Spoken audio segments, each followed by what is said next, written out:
আসসালামু আলাইকুম, সবাই কেমন আছেন? আশা করছি সবাই অনেক ভালো আছেন।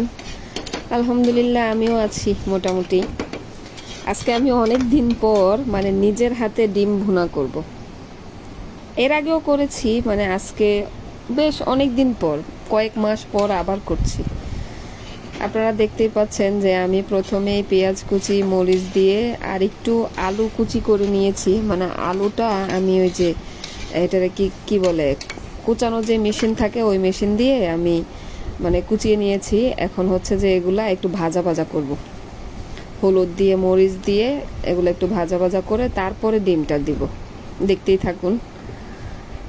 অনেক দিন পর করছি তো ওরকম কোনো আইডিয়া নেই, তারপরেও নিজের ইচ্ছে মতো করছি।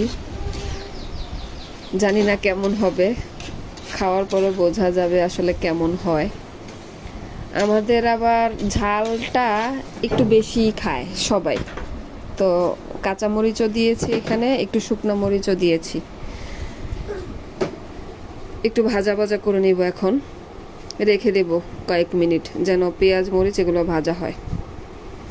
তো এই যে রেখে দেওয়ার পরে এই যে একটু ভাজা ভাজা যখন হয়ে গেছে, তখন এই যে ডিমগুলো আমি দিয়ে দিলাম। ডিমগুলো আগে ভেজে তেলের মধ্যে একটু হলুদ দিয়ে ভেজে রেখেছিলাম।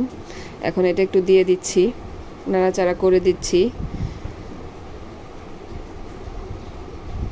এখন একটু পানি দিয়ে দিব। পানি দেওয়ার মূল কারণটা হচ্ছে, পানি না দিলেও হয়, যারা শুকনো শুকনো খায় তারা পানি না দিতে পারেন। আমি পানি দিচ্ছি হচ্ছে এটা যেন মশলাগুলো যেন ভালো করে ডিমের মধ্যে একটু ঢুকে, এর জন্য আমি আর কি একটু পানি দিয়েছি, পানি দিয়ে একটু ঢাকনা দিয়ে দিয়েছি। এই যে দেখেন আমার শেষ রান্নার শেষ পর্যায়ে হচ্ছে কালারটা এরকম আসছে, একটু লোভনীয় কালার আসছে। আমার কাছে ভালোই লাগছে, অনেক দিন পর করেছি, তারপরে সুন্দর হয়েছে মাশাআল্লাহ, আলহামদুলিল্লাহ। খেতেও ভালো হয়েছে, একটু চেখে দেখলাম। তো সবাই ভালো থাকবেন, সুস্থ থাকবেন, আল্লাহ হাফিজ।